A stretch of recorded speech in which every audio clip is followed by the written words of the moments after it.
Hello, everyone, and welcome to the 7th episode of TCLF One-On-One. Through the One-on-One series, we aim to interact with the best legal professionals from India and abroad. Well, today's episode comes with a little bit of twist because today we have not one, but two fantastic guests joining us, Mr. Ankit Sahni and Mr. Salah Mattoo. Ankit is an award-winning lawyer who advises clients in a diverse array of enforcement, procurement, and transactional intellectual property matters. Ankit has enforced and defended IP rights before various courts, tribunals, and the Intellectual Property Office. Alongside, he also maintains a keen interest in arbitration and is a duly qualified associate of the Chartered Institute of Arbitrators, London. He also serves on the Emerging Issues Committee and Blockchain Subcommittee of the International Trademark Association.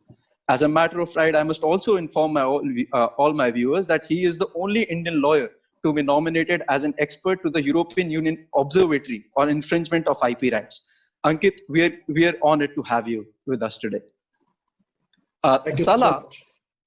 Salah's practice primarily focuses on international arbitration, public international law, and complex cross-border litigation in the English and overseas courts.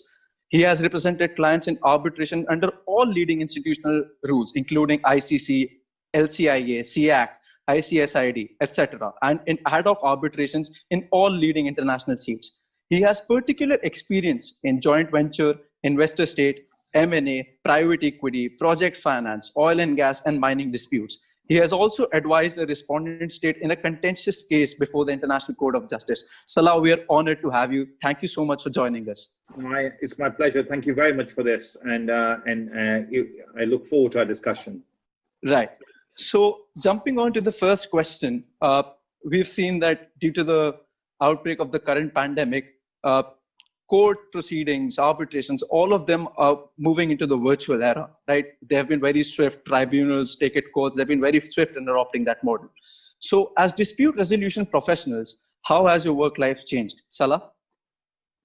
Well, we were very apprehensive when we went into lockdown, how we will do our job as such, because as you would know, as a law student, you would be always interacting with other law students in terms of discussion, because ours is a people's business. We either meet our clients, either we basically go to courts, or we go to tribunals. So we actually see a lot of people. So we're used to basically almost always discussing something amongst colleagues or with the other side. But strangely, when we went into lockdown, we just realized how well attuned we were to the new technology, and we were able to still use technology like we are using right now to interact on a daily basis. And as it is, my boss, who sits in, who lives and practices out of Paris, so I would normally be on video and on a phone with her throughout the day before lockdown. So not much change on that front. And I realized one other thing I realized, because you get to understand what basically has happened to the legal profession, because all our court filings and arbitration filings happen electronically anyway. So we don't have to carry any of this material even before COVID to the court or to the arbitration office of LCIA or so on and so forth. So it didn't really change much in that sense. Okay, one way it did change is potentially is the hearings, where you're used to being in person, and now you have a virtual hearing where you're not all as a legal team in one space. So that has been a new experience, but overall it has been a very, very good experience. All our matters are moving forward swiftly and expeditiously. There have been no bottlenecks, and everybody is acting as normal. So it has been a very, very fruitful time, albeit challenging at home, though. Yeah, that's quite nice to hear that change is inevitable and we must adapt to it. Ankit, what are your views on this? Absolutely. I think, Shashwat, for us in India, the world has turned upside down. That's the best way to put it, to be fair. And what has really happened is that for a lawyer who used to spend, the larger part of his day in courts, waiting for matters to happen, and then, sneaking out to the cafeteria for a coffee and a quick chat with a client, and then coming right back up to see, if the matter gets called and so on and so forth. So all of that is gone. So of course, the buzz, the energy, the excitement of a courtroom or court premises, that is something that I'm sure a lot of lawyers would agree with me is missing. And to that extent, we all long for that.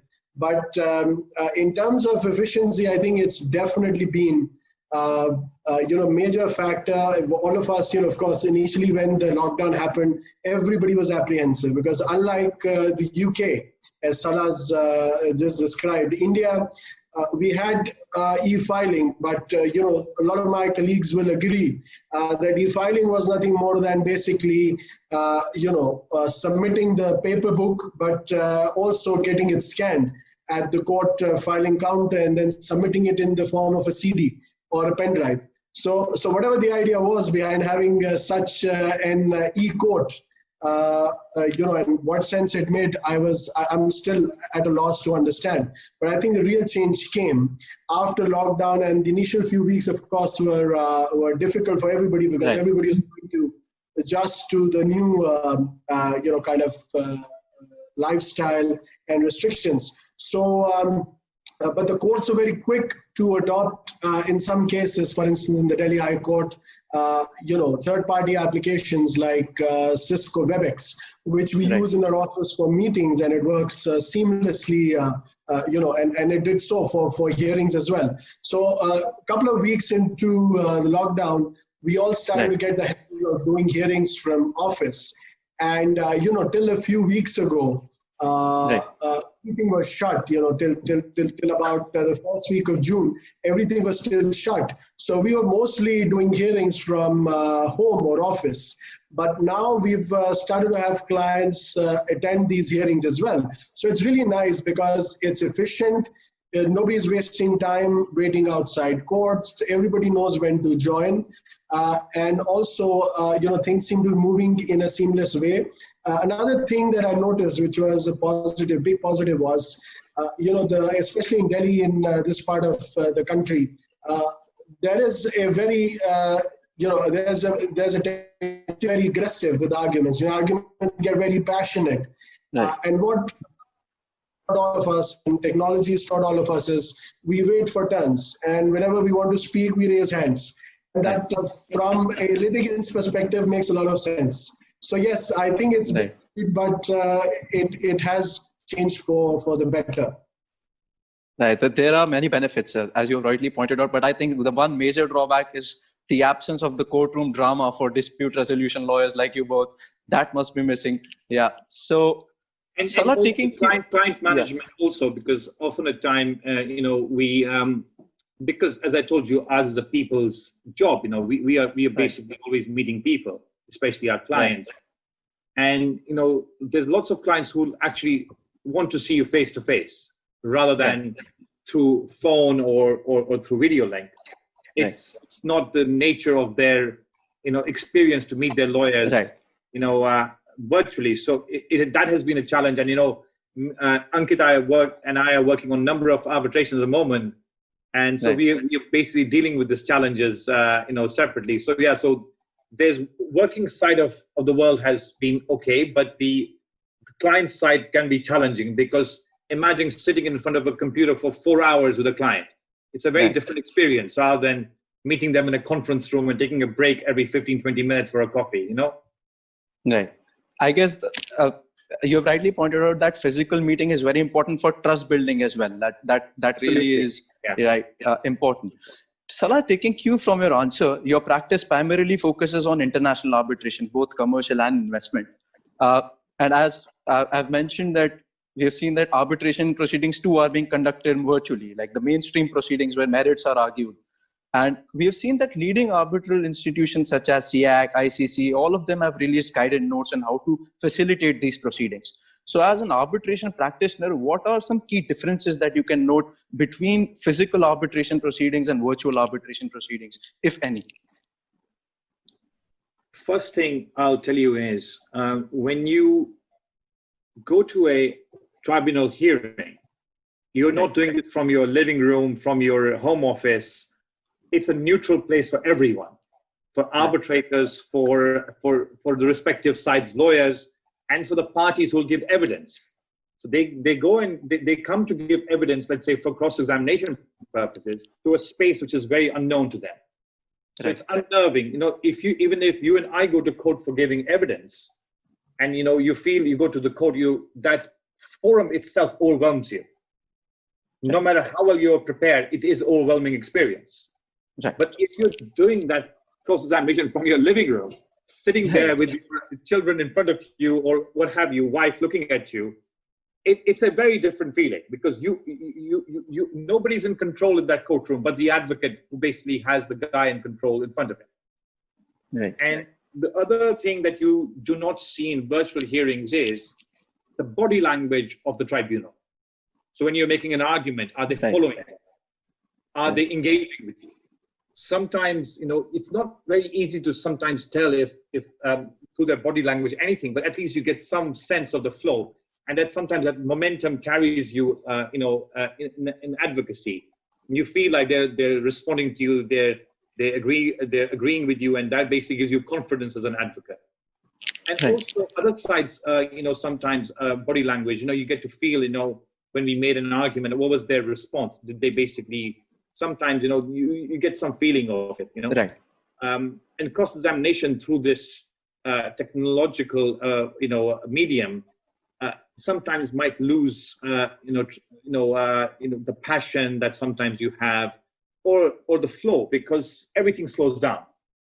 Because it's just not a face-to-face medium, even though we are face-to-face, but it's not the same.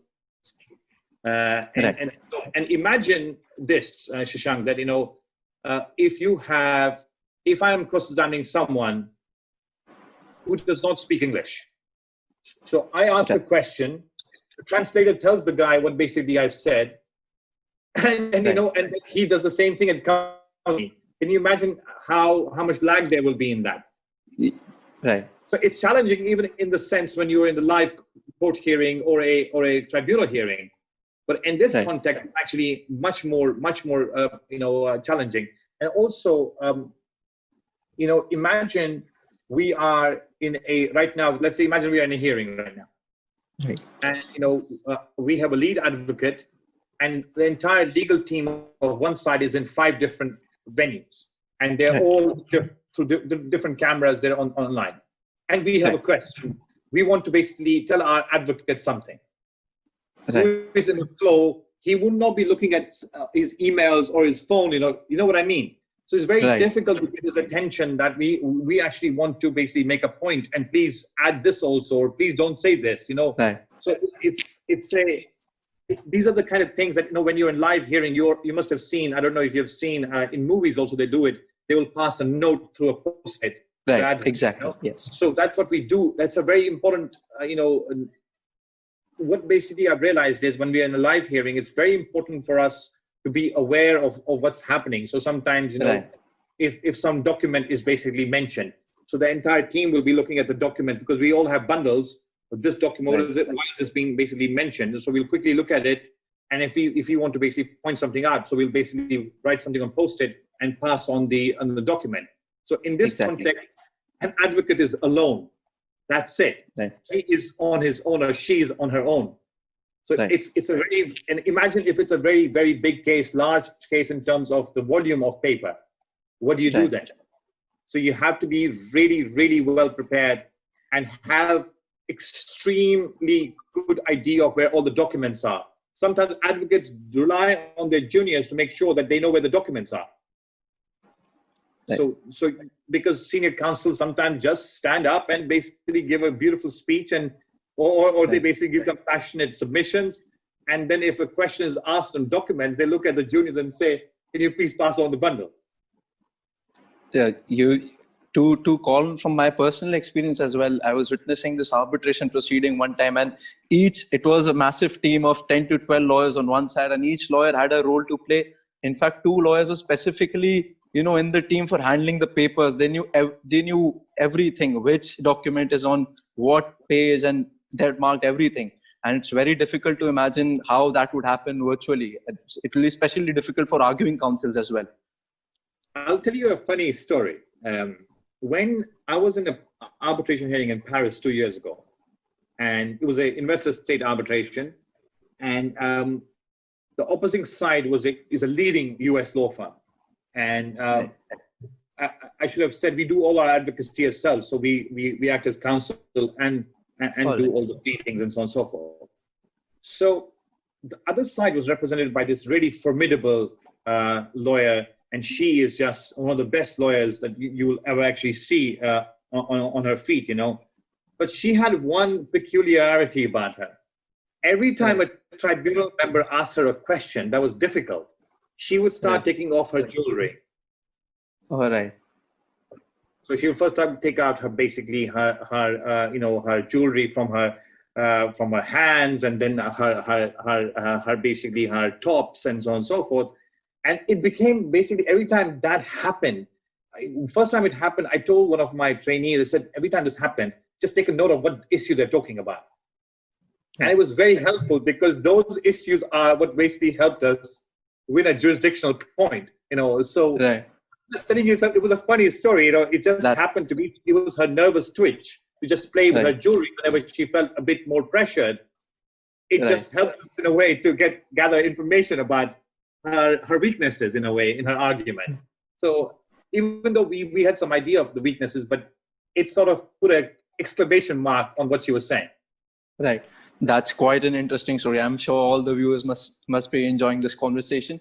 So moving on, both of you have substantial experience in handling complex cross-border commercial disputes.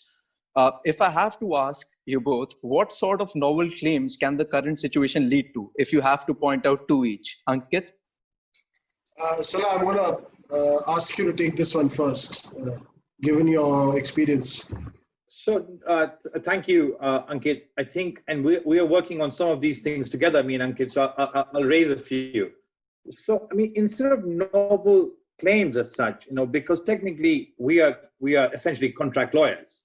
You know, we are civil contract lawyers. So they will be issue long-term commercial contracts. But I would like to basically focus on two things, which basically, two industries are novel, if I can say that, claims as such. One is the oil and gas, industry.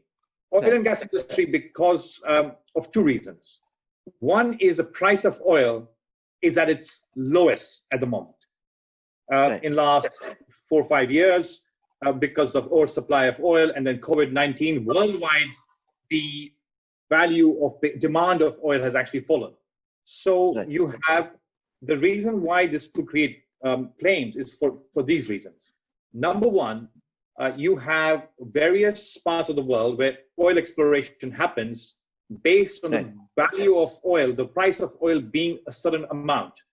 So for example, Saudi Arabia, the price for extraction of one, or what you call production of 1 barrel of oil is less than $10. Okay? But the price of extraction of 1 barrel of oil in North Sea is around $60. So the price of oil has to be above 60 for you to continue extracting oil in North Sea. So if it's gone all the way to 30, you're basically it's not economic. So you have to terminate these joint venture agreements, joint operating agreements. So that will generate all sorts of disputes. So one is oil because and there are all sorts of distribution issues because of long-term supply of oil to different institutions like airlines, or what you had to shipping companies because of the complete disruption of life. So it will have a major cataclysmic impact on oil and gas industry. And the second thing is private equity industry, like oil industry, because right now two things will happen in COVID or beyond COVID. There will be a fire sale of assets. Private equity companies have a lot of money and they want to go and buy a lot of assets. One of the other issues I see that will generate a lot of novel disputes is the private equity industry, because they will they have a lot of cash to buy new assets, which are on virtually on sale at the moment, and they will enable them to further core areas and divest from non-core areas, and then there will be issues concerning minority shareholders, majority shareholders not wanting to sell the assets. So there will be a lot of interest in arbitration litigation in this area, and also there will be issues. Every 10 private equity companies that we know, there are many private equity companies that are struggling. So a lot of them have to return cash also, because let's say if their fund is maturing and they need to return the capital. So it will be an interesting time when we have for an exit, when there's not enough, upside to have, because some of the businesses could be in hospitality, and so that there you go. I mean, it's a very bad time to divest and liquidate those assets. So yeah, so you'll see a lot of interesting. We'll see a lot of cross-border litigation in that. Yeah, thank you so much, Salah, for taking the lead. Incidentally, in one of the matters that we're working on, and again, Salah and his team is taking the lead, is an infrastructure-related dispute. So, I mean, I can tell you from what has happened ever since the lockdown kicked in. A lot of contracts, of course, had and always have, especially larger, big-ticket infrastructure or oil and gas. Or the larger contracts usually have a provision, and we all, when we're drafting it, we all make it a point to have a good amount of time that is spent on the force majeure clause, because these are long-term contracts, and we do consciously take care of happenings that could be beyond either party's control that may happen. So while a lot of, as far as I could recall, while a lot of international contracts do have force majeure clauses, a lot of Indian domestic contracts did not, or they were drafted in a lopsided fashion, favoring one party or protecting one party more, and nothing mentioned as such about the other party. So that kind of left a lot of questions open. And even as latest as last week, we heard from the Delhi High Court.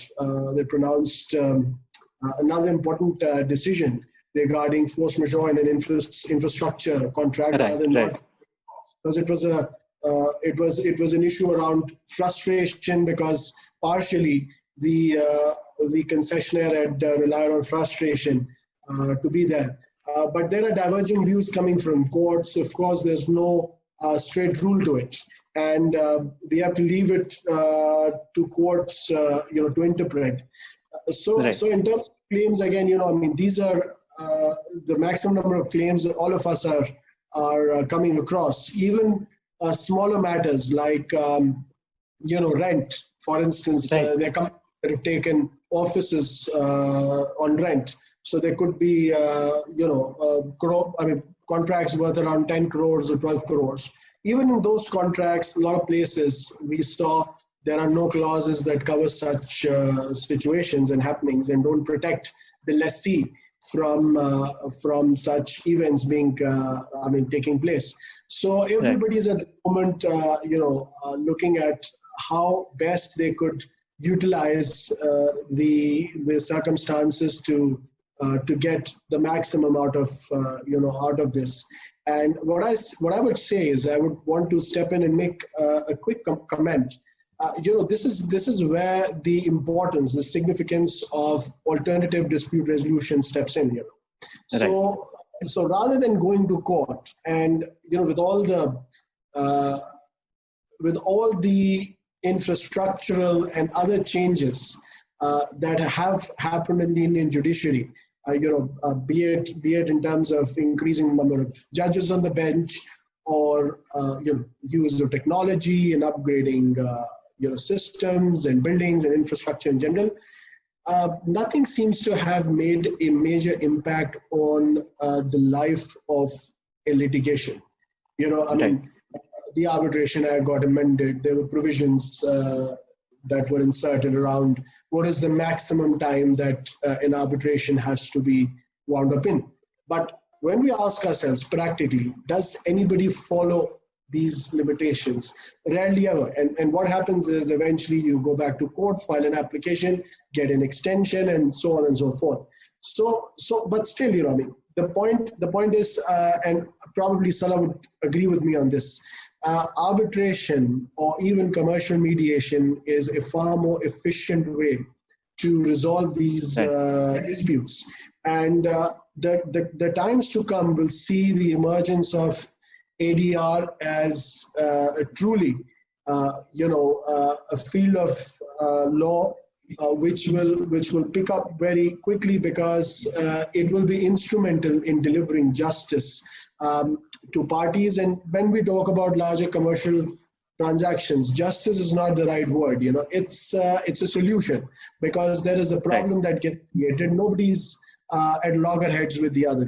I mean, these problems come in contracts. Contracts lay down fundamentals of partnership. Everybody today wants to collaborate and do business. So the kind of disputes that we're talking about, mostly the ones that got triggered because of the epidemic coming into the picture, are ones where people are working together. Now they need a solution. We all need to be very creative, and initiatives like online dispute resolution, I feel, is really a huge blessing, because you can sit in the comfort of your offices, and the judge or the arbitrator of your choice, of course, can also sit in the comfort of their home or their office, and we can all get on a single platform, all paperless and very convenient, and resolve these issues very effectively. So I feel that's the direction in which the future is headed. Also, Ankit, you specialize in IP litigation and IP matters, technology matters.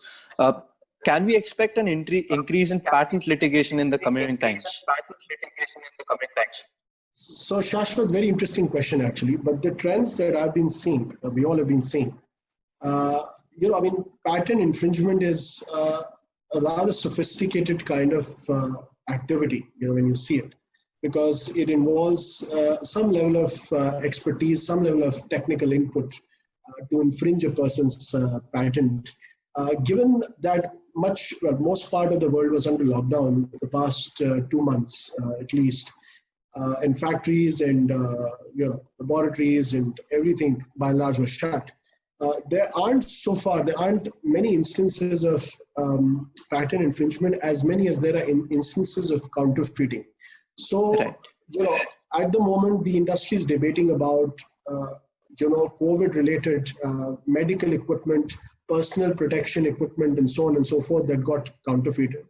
So it all started off with, companies, prominent names like 3M and other brands, which are known to be the leaders in these fields. Their masks, their personal protective equipment, their safety goggles, and so on and so forth, all these items getting counterfeited by people across the world. And everybody made use of the fact that people had their guard down. There was a large patch of time when in much of the world, a supply wasn't enough to meet the demand, and cases were peaking. So people just bought whatever kind of mask or whatever kind of equipment they could lay their hand on.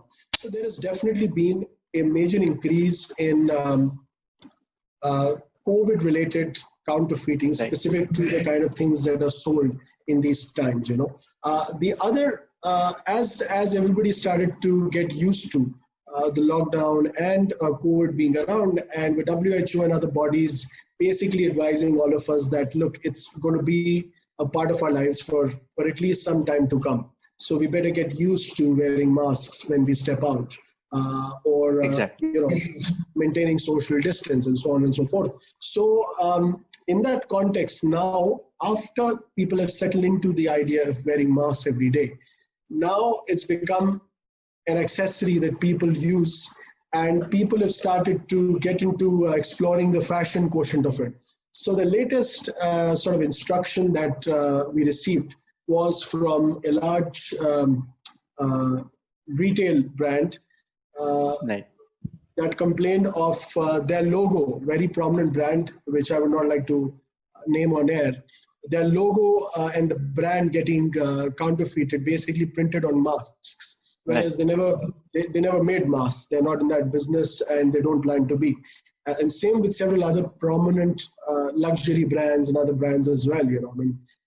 We see them on Facebook these days. We see every third person selling these masks, and a lot of them have tags, and they seem to indicate like they've been manufactured by a large, prominent, fashion or retail company. Whereas that's not the case. So that's sort of the other end of the spectrum towards which we are moving, away from counterfeiting the industry grade or the medical grade equipment. Of course, that continues to happen.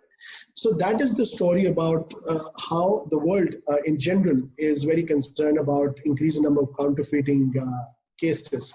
There's also been a lot of complaint around people circulating content which is pirated. So, movies, because people had to home get entertained. So movies, magazines, archives containing scans of old comics and magazines whose copyright has not yet lapsed or come in the public domain. So those are the kind of complaints that we've seen. Video games, 8-bit video games from the 1980s and 90s. I don't know if I don't think any of you on the call, aside from Salah and myself, were there in the 80s, but we remember our Super NES and Sega, gaming consoles, 8 and 16-bit. So those games are also being sold in Raspberry Pi devices, and they're all unlicensed. And I did read somewhere, I think it was in the UK, where they moved, I think it was Nintendo that moved for an injunction. So these are the kind of cases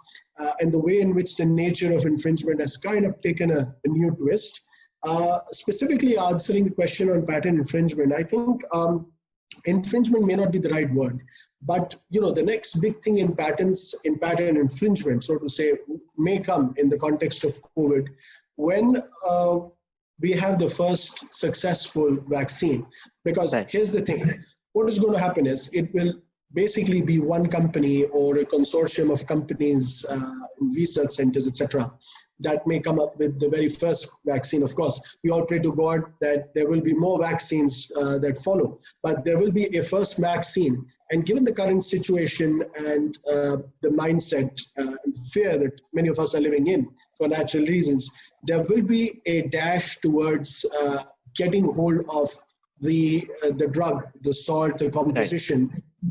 And in all probability, see, at this stage, at this point in time, there is obviously no single manufacturer in the world that will have the capacity to meet the demands, supply so much, manufacture so much, and be in a position to manage the logistics, because this epidemic, unlike the previous ones, is global in nature. So every nook and corner of the world that you can imagine, there will be somebody looking for these medicines. So very interestingly, a little while ago, if you follow, some countries like Germany, Israel, and a few others made an announcement saying there's certain provisions in these countries' laws, including in Indian law, that allows for the government to appropriate a patent or a pending patent, an invention, if it is in, say, national interest or in the interest of the security or integrity of the nation, or if there's an emergency, etc.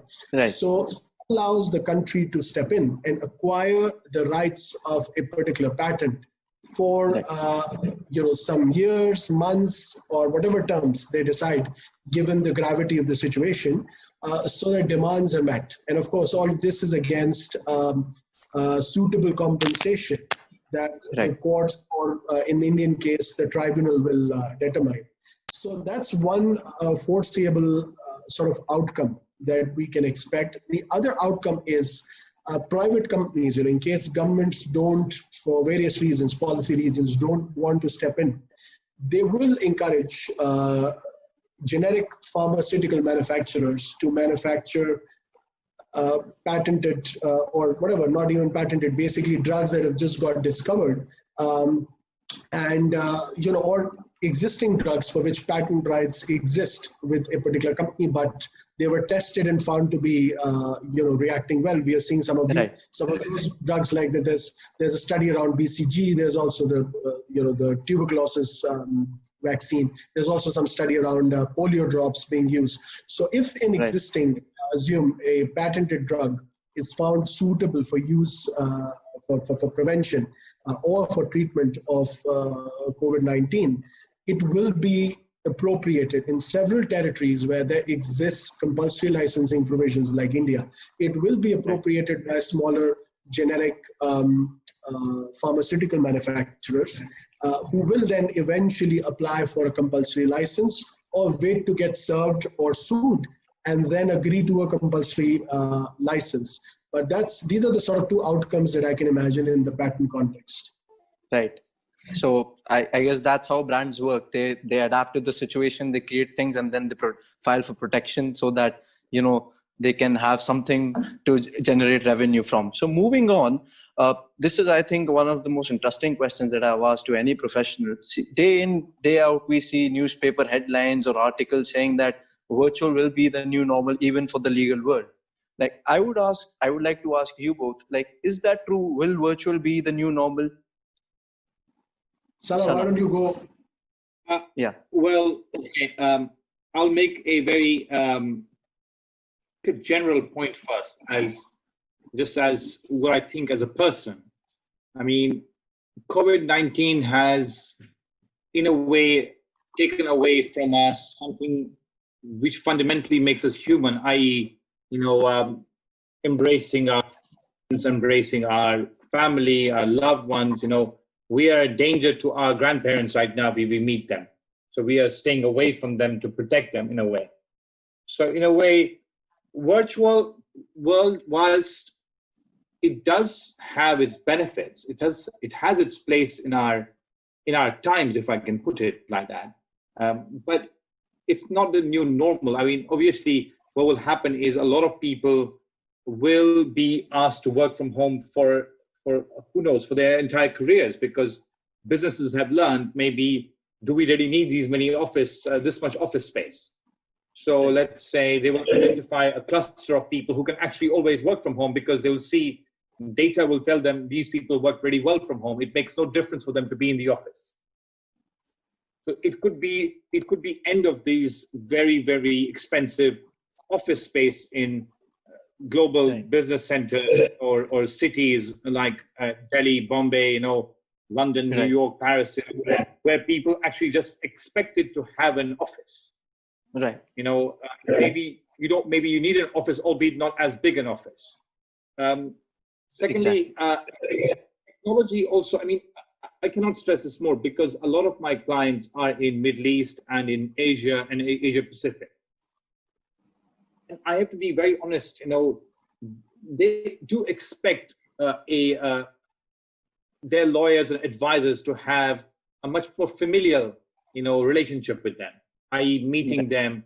I mean, Ankit and I always talk about this, it's so important. Sometimes you gather more understanding of your clients when you have an informal lunch with them or a coffee with them, or you just basically go and meet them in their offices on an occasion, if you will. It is something I have learned is necessary.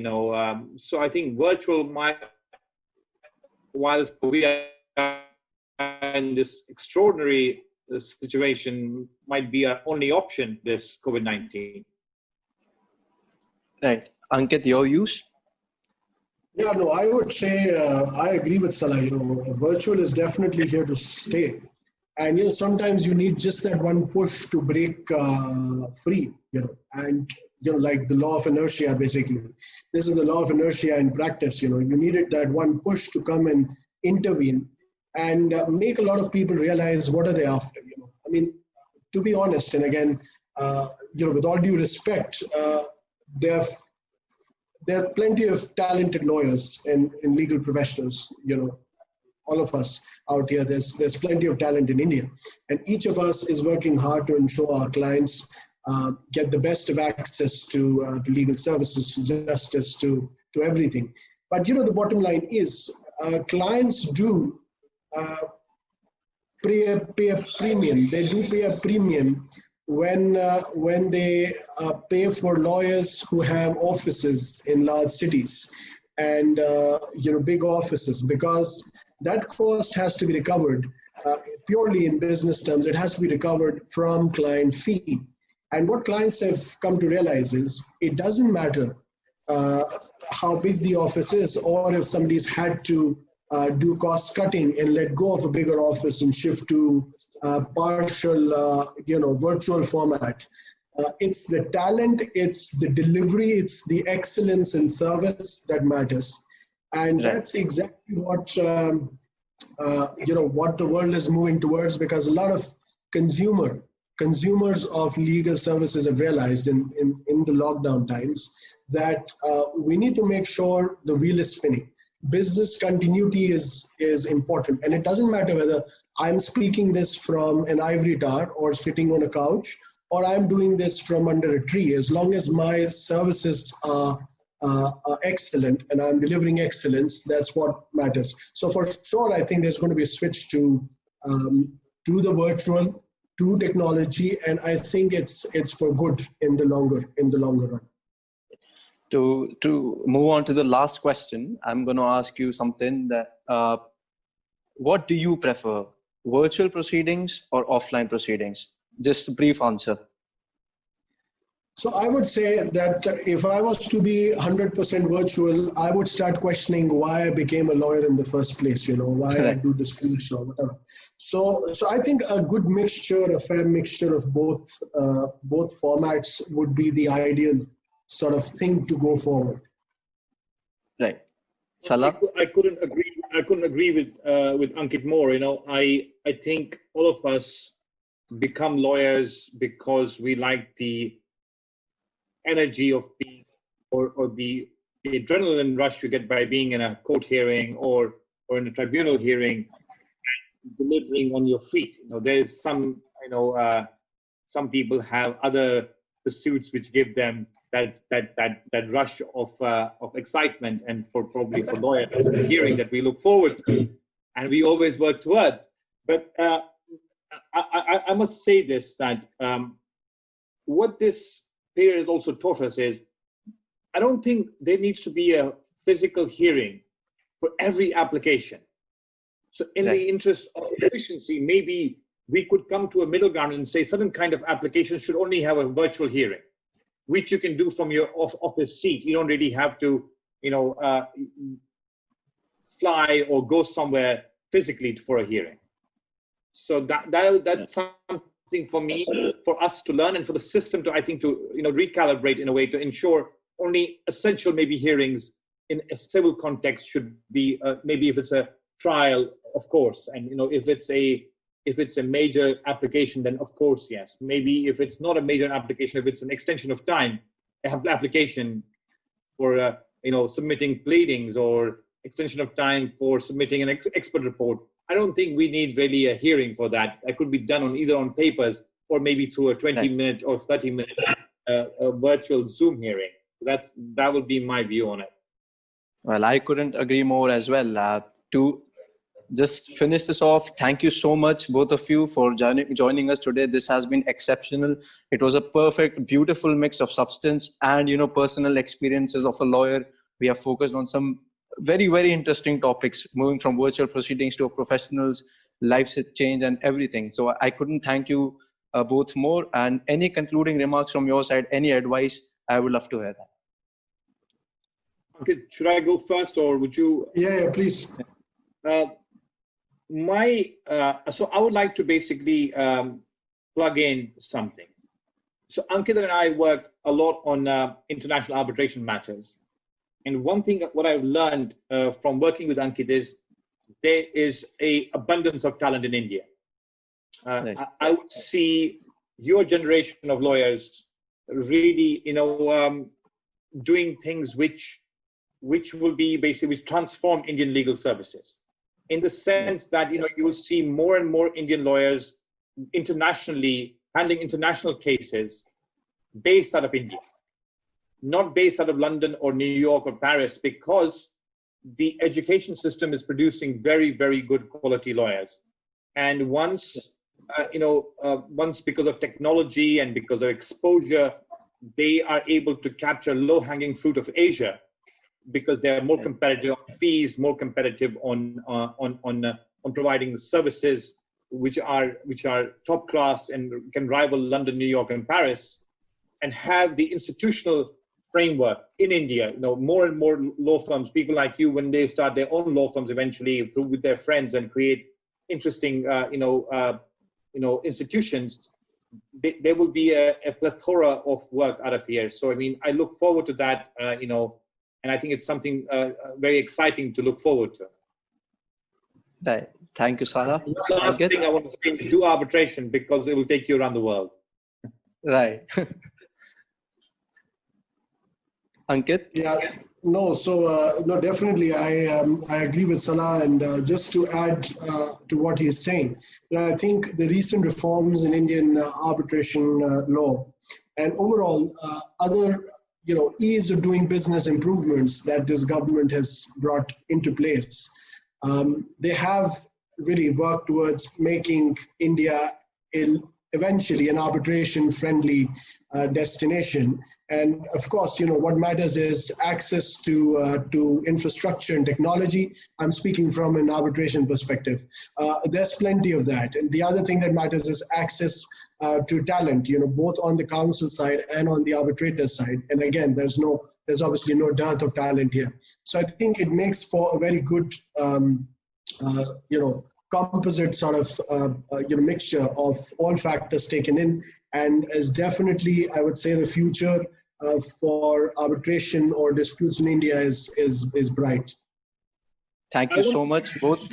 One more point, if you allow me. One small point I want to make is that my only advice to all the students who might listen to this and is to develop a worldview which is international at the center of your being, because once you have an international framework of thinking beyond India, you're beyond what people in India expect you to be. When you meet Chinese clients, you have an understanding of their world. When you meet Japanese clients, that you have understanding of their client, of their world. That will make you a much more interesting lawyer and a much more able to generate business internationally, because you will be able to understand who they are. So and that's half the battle. So be interested in the world and learn about the world. That's something that must be appreciated. Well, thank you both. It's been an honor for us to host you. Looking forward to future conversations. Thank you.